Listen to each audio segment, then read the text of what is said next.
Olá, sejam bem-vindos a 21 Training Coaching. Sou o Douglas Kuchinski, uma vez mais apresentando o nosso tradicional informativo diário para índices internacionais, válido para esta quinta-feira, 30 de janeiro de 2014. Lembrando que você nos pode acompanhar aí nas redes sociais, @21tc Brasil no Twitter e no Facebook estamos como Investidores Idosos. Vamos dar uma olhada aqui no nosso calendário econômico.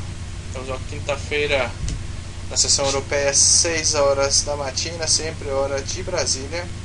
Temos PIB da Espanha trimestral e anual, mesmo horário, porém na Suíça, principais indicadores futuros.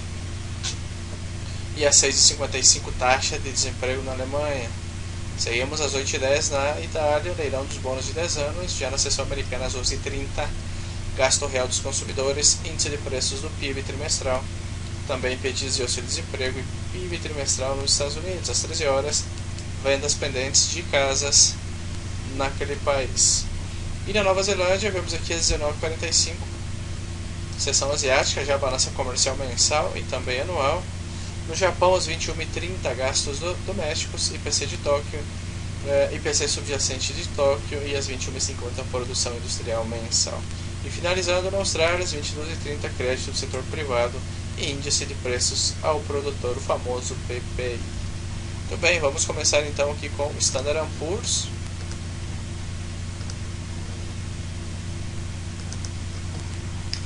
Bom, o Standard & Poor's, vemos que hoje, fazendo uma correção, no semanal está aí tratando de romper os 1769. Hoje foi um dia de Bernanke, que é a última declaração aí do Ben Bernanke, já que entrará a senhora Janet Yellen. E bom, Standard & Poor's agora, se fazer a ruptura 1732 pontos, poderia ser o seguinte objetivo. E a médio prazo, eu acredito que o Standard & Poor's poderia visitar os 1625 ou aproximadamente nessa região.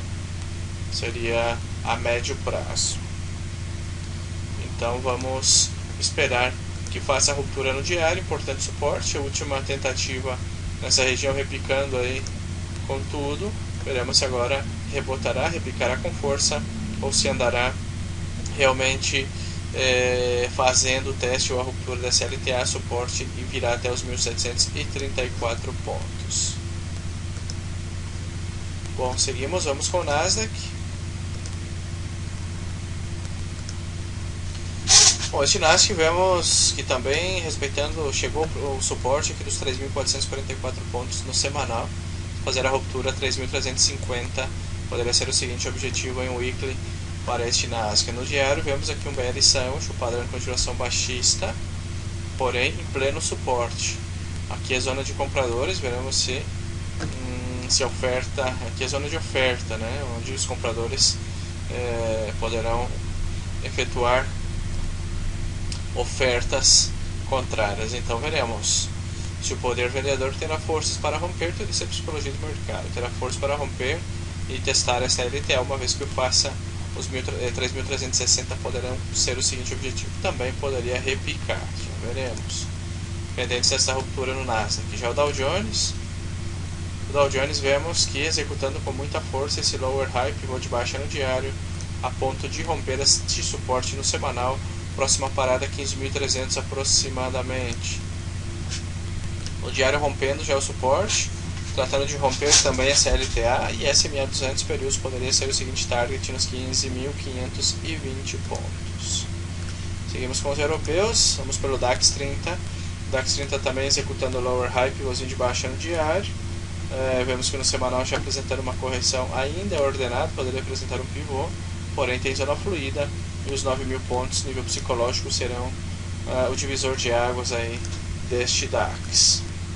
Já o K40,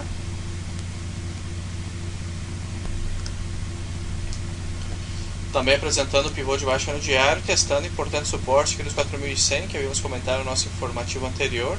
Agora a média móvel de 200 períodos, 4.082, poderá ser o seguinte objetivo antes de vir testar a zona psicológica aí dos 4.000 pontos neste K40. Inclusive um seguinte máximo menor, um topo descendente, um pivô de baixa no 4 horas poderá ser uma oportunidade vendedora. Seguimos, vamos com o AUS 200, o índice australiano. O índice australiano também executando o topo descendente no diário, pivôzinho de baixo, como comentávamos. porém está em plena zona de suporte, esse é o problema.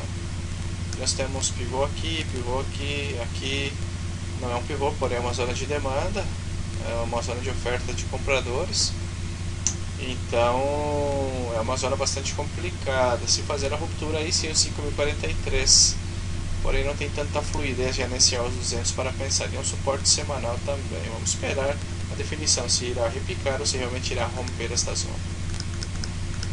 Já o Eurostock 50, a mesma situação, está numa zona de oferta aí, zona psicológica, 3.000 pontos.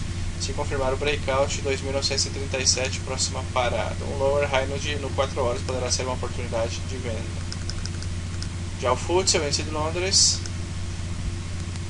O índice de Londres também executando topo descendente no diário, um bull e um bearish sandwich em pleno suporte, 6.419.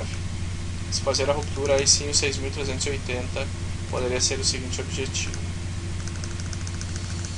E finalizando com o índice japonês, o índice de Tóquio, vemos que também executando pivô de baixa, absolutamente todos os índices americanos e europeus, como comentávamos no nosso informativo anterior, executando os pivôzinhos de baixa. Então agora fazendo a ruptura dos 14.813, média móvel 200 períodos, 14.540, próxima parada. Porém deve fazer a ruptura, vejo que no 4 horas possível piso duplo, já veremos. Tudo bem, esse é o nosso informativo diário para índices internacionais. Sou o Diogo Suchensky, um abraço e fiquem com Deus. Bye bye.